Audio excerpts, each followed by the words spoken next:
Welcome to another edition of Turn 6 Garage, and today we're talking about going to look for and buying a B8 Audi A4. The B8 A4 was launched in late 2007 and continued until mid-2015. The B8 A4 was new for the 2008 model year and carried on to the 2015 model year during this period. During this time there were lots of engines, lots of transmission combinations, and we're going to focus on the cars that are in Australia, and we're going to focus on A4s, not the S4s and the hot ones, A4s. So, in Australia, you had quite a few choices in petrol or diesel engines. So, you have, in the petrols, this engine, the 1.8 litre turbo, as in my 2009 A4, 1.8 turbo manual. You had the 2 litre turbo, and they were both available with either an automatic or manual. In the 1.8 turbo it was the S-Tronic CVT, and in the 2 litre turbo it was a 6-speed S-Tronic gearbox, and both also had 6-speed manuals an option. They were the 4-cylinder petrols.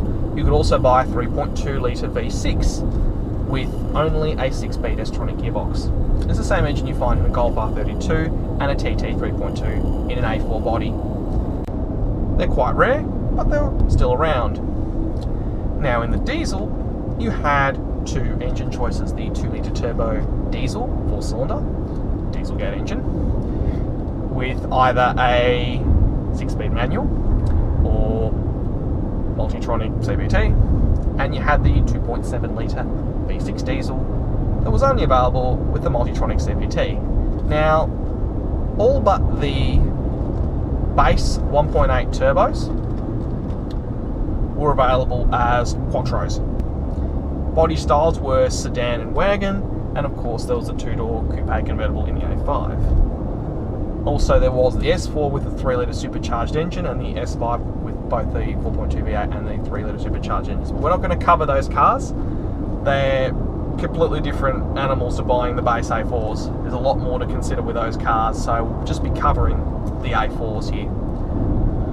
The A4 was also available as an all-road in 2012. The all-road was an elevated 2 litre turbo diesel wagon with an automatic gearbox and 4-wheel drive.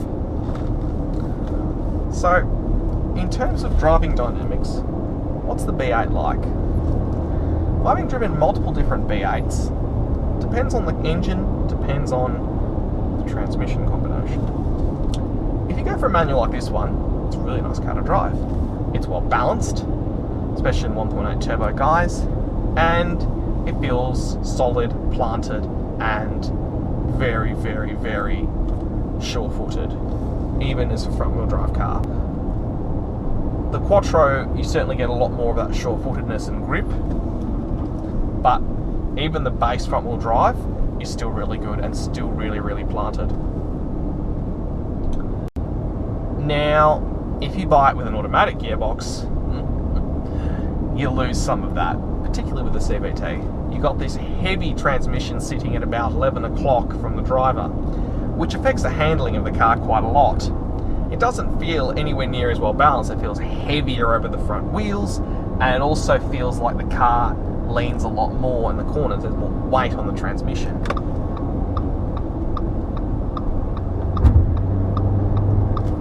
In an area that is not very well dampened, a lot more unsprung weight in the CVT, and that does ruin the driving experience quite a bit. Now, in terms of engines, the 2 litre turbo diesel is also quite perky as well, and both the 1.8 and 2 litre turbo engines are pretty powerful as well. The engine is, in all of them, a good point. The engines are torquey, they've got good power, and they actually are all one of the stronger parts of the car in terms of driving dynamics. Now the ride quality, that's a different matter. If you go for smaller wheels like 16s or 17s, it's okay. It's not perfect, but it does feel a bit jittery on bumpy roads, but it's pretty good nonetheless. Go for the bigger wheels, it really starts to crash along everywhere and feel quite bouncy. It's once you go for 19s and 20s on these things, it doesn't really work so well. if you're looking for comfort, best stick with smaller wheels. Yes, the bigger wheels are more blingy and they show off, but you'll notice it when you drive it a lot more. In terms of interiors, this is a great place to sit in. The B8 A4's interior, this is a 15-year-old design and it does not feel its age. It feels very, very modern still. It doesn't feel like, this car doesn't feel like a 13-year-old car. It still feels together, tight, and very, very classy in here. And it's hard to say that about so many cars, especially as they get older. Seats are good. Well, the bolsters are a little bit high if you're not used to them, and they can be a little bit hard to get in and out of at times. But it's a comfortable, nice place to sit in. It is a really nice place to be. This would be one of the reasons you'd really want to buy a B8. When you sit in it and feel how it feels as a car, it really would take you in to want to buy it.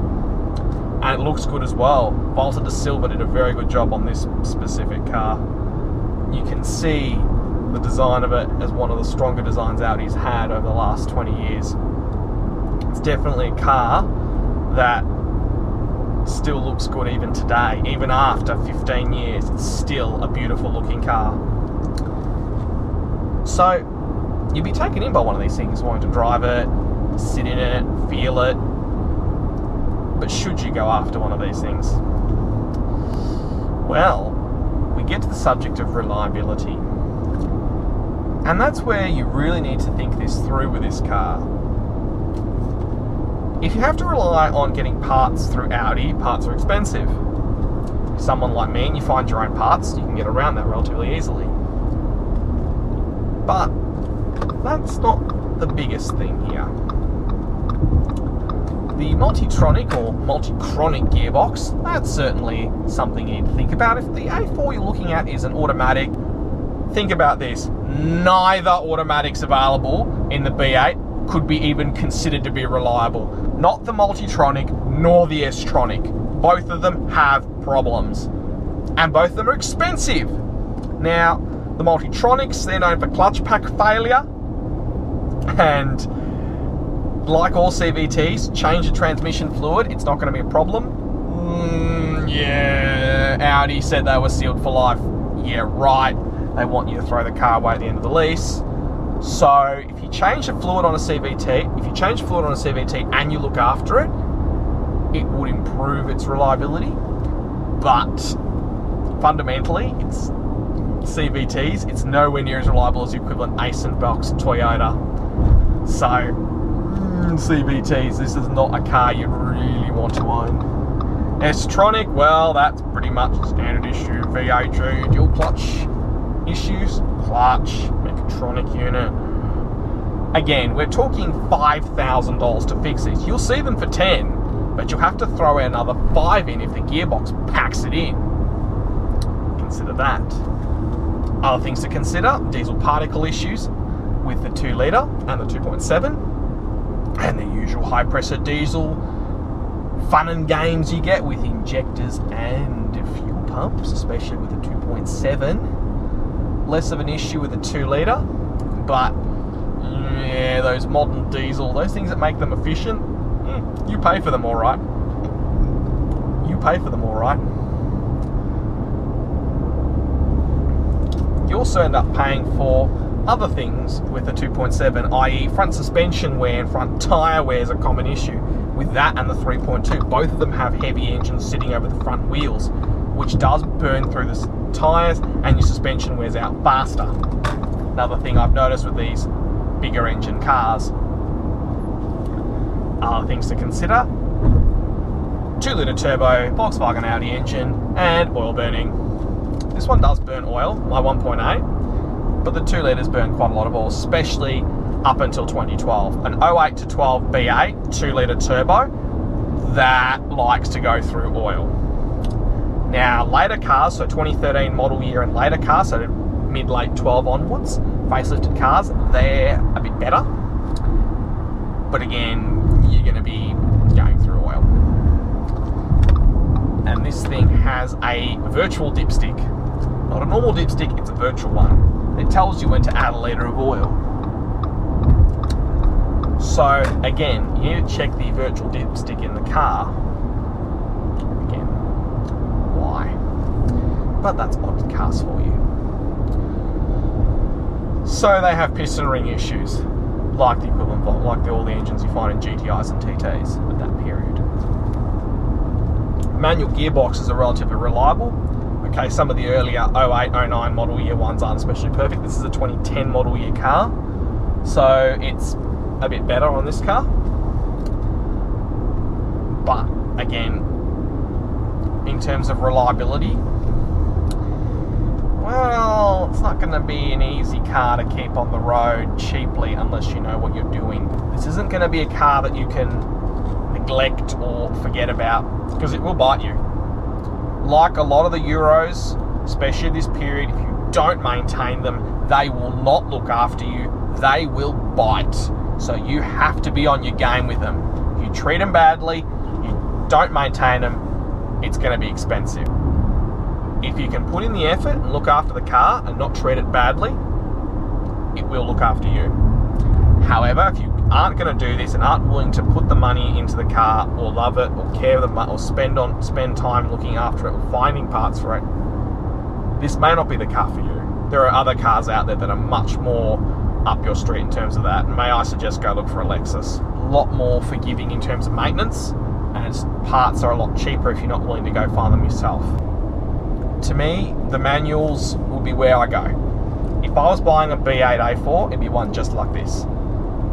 Manual, 1.8 turbo, well cared for, full service history, and one that looks like it hasn't been driven to death. Problem is, not many of them are out there. People like me don't tend to sell cars like this because we like them a lot. And the ones that tend to get sold tend to be abused. So you're looking at fixing up an abused one, which you can do. It is definitely possible to fix them up.